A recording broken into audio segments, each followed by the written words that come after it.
Y allá, muy de vez en cuando y de forma esporádica, viene la cena del Señor para ser celebrada en una especie, perdón por la palabra, pero en muchas iglesias así es. Es como hay que hacerlo, es un mal necesario, es algo que tenemos que hacerlo si no queremos salir de la categoría de una iglesia estándar cristiana.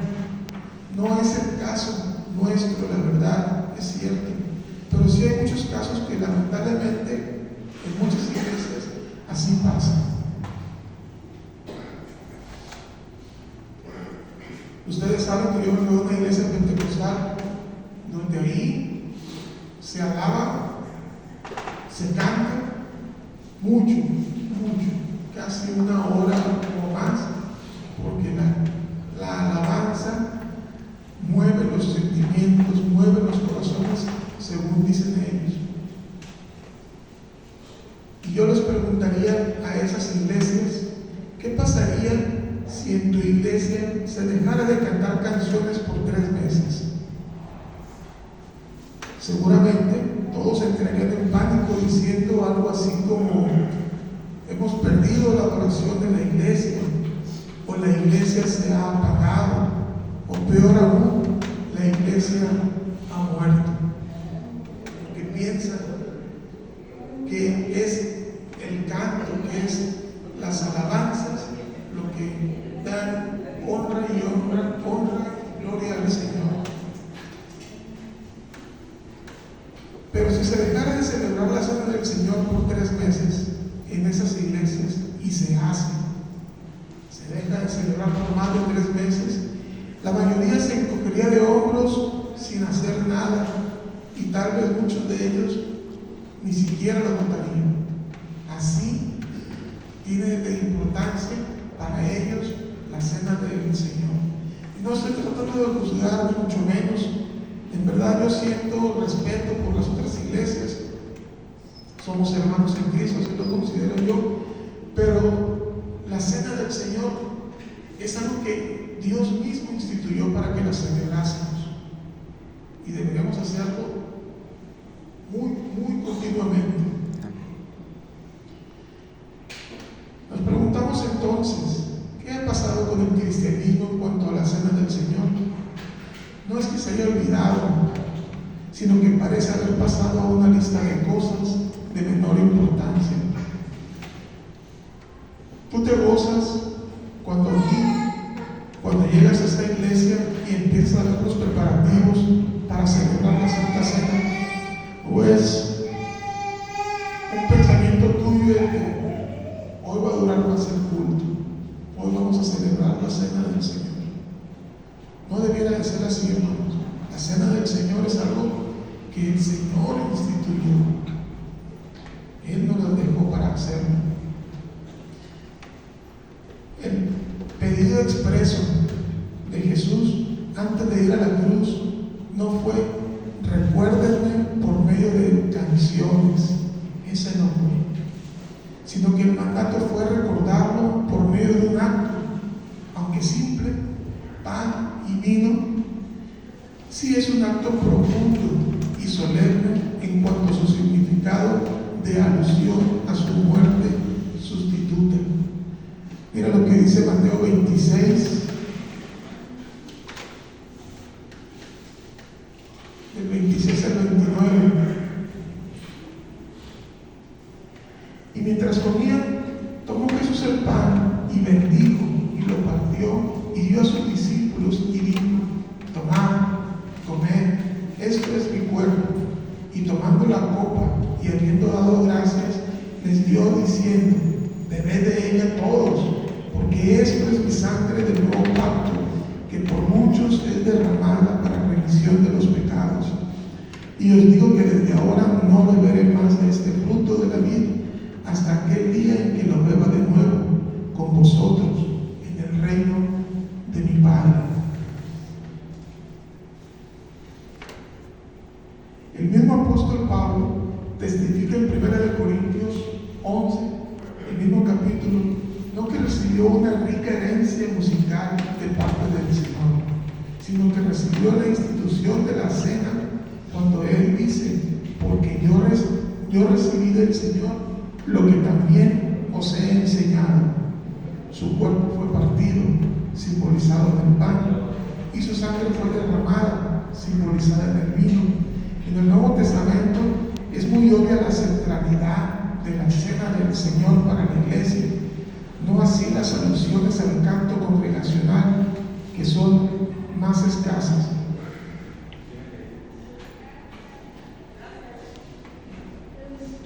Aunque yo sí recuerdo, y esto hace que no le reste ninguna importancia, mejor dicho, que no le reste importancia a las alabanzas, porque después en el capítulo 30 en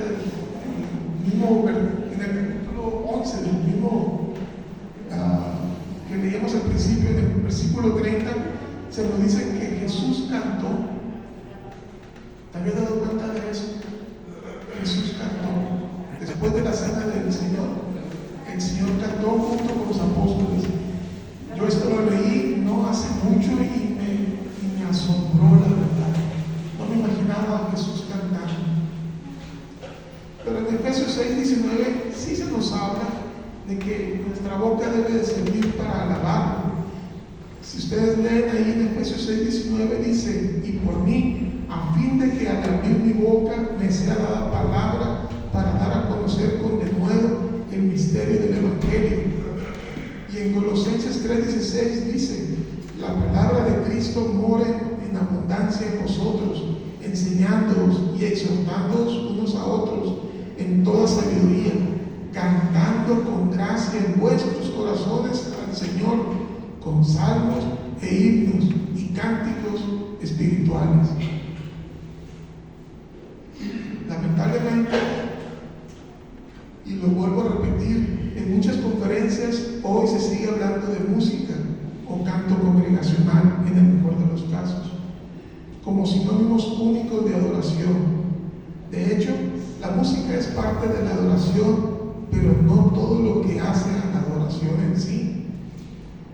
Hacer una conferencia acerca de la cena del Señor, su significado, beneficios e implicaciones para la iglesia, hoy sencillamente no goza de popularidad. De alguna manera les enseñamos a pensar a las nuevas generaciones poco en la cena del Señor y mucho en la música. La cena del Señor, que ha sido algo central en la historia del cristianismo reformado, hoy parece algo lejano. Y en verdad, cuando uno entra a videos en internet y ve uno las reuniones para cantar y alabar de grupos famosos, está llenísimo. Mucha gente busca la música. Decía un pastor que él no se admiraba de cuánto brincabas y cuánto danzabas al Señor, sino que lo que le admiraba era cuántas veces doblabas tus rodillas para alabar al Señor. Y la música, en verdad, las nuevas generaciones los ha confundido.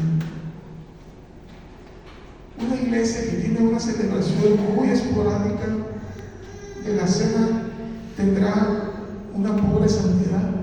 ¿Será así? Te lo repito otra vez. Una iglesia que celebra poco la Santa Cena tendrá poca santidad.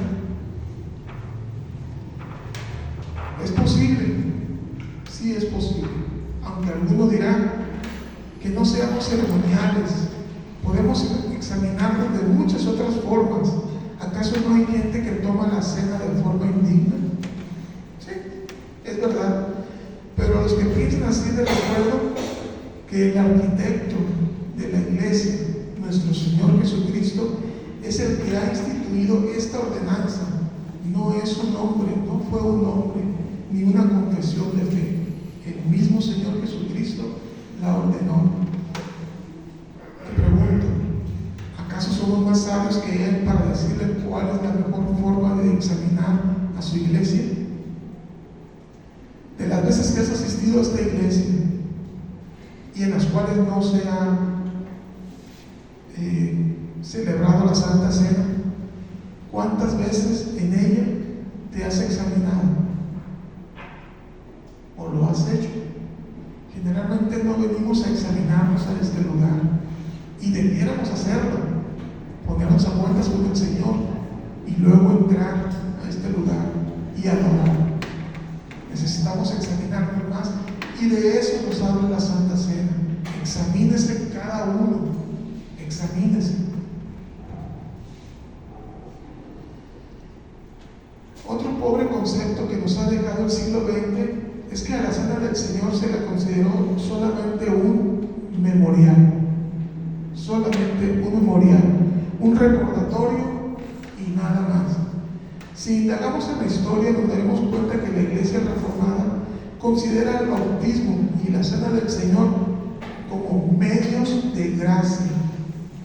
La Santa Cena es un medio de gracia, al igual que el bautismo. No en el sentido que transmitieran en sí mismo los símbolos una gracia salvadora, no es así. Es un medio de gracia. Es como un sello del Señor para los creyentes en su fortalecimiento espiritual. Es una gracia que fortalece a la iglesia local. El Catecismo Bautista, en su pregunta 74, ¿has leído el Catecismo Bautista? ¿Perteneces a una iglesia bautista y te has interesado por su catecismo? Gloria a Dios.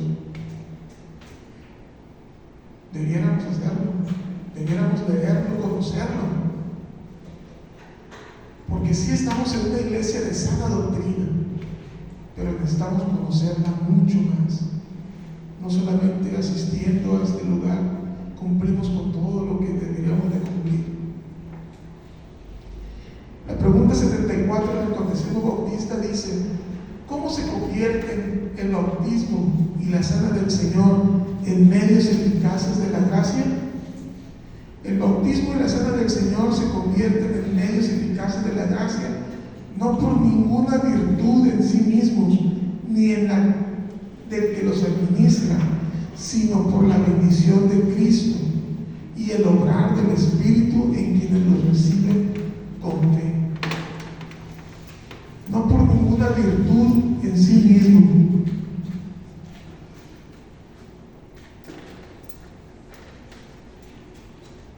Dice en 1 Corintios 3:7: así que ni el que planta es algo, ni el que riega, sino Dios que da el crecimiento. Tampoco es por ninguna virtud del que administra, del que la administra. Dice en 1 Corintios 3:6: yo planté, Apolos regó, pero el crecimiento lo da Dios. Y tampoco es el obrar del Espíritu en quienes lo reciben con fe, porque por un solo Espíritu, dice en 1 Corintios 13, fuimos todos bautizados en un cuerpo, sean judíos o griegos, sean esclavos o libres, y a todos se nos dio a beber de un mismo Espíritu. Ese es un medio de gracia. Piénsalo así. Recibes gracia cuando participas de la gracia de la Cena del Señor, y debemos hacerlo de una forma solemne, respetuosa y entendiendo el significado de la Cena del Señor. No es en lo absoluto una cosa que va a alargar más el culto.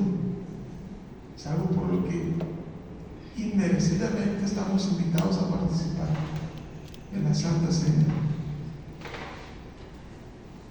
Hay otro catecismo, uno llamado Westminster, también bautista, que nos habla de los sacramentos, bautismo y Cena del Señor, como instrumentos para comunicar los beneficios de la redención.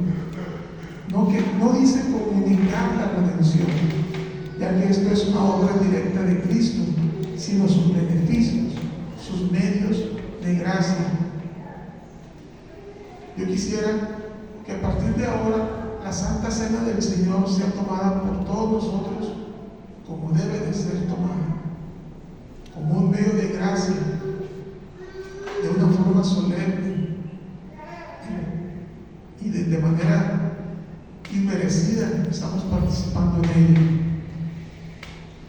invito, hermanos, en verdad.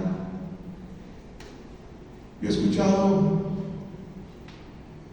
en otras iglesias que cuando hablan de que ese día, ese domingo vamos a celebrar la Santa Cena, gente deja de venir porque se tarda mucho, porque lleva mucho tiempo. No sé, debemos de empezar a pensar un poco más en ello.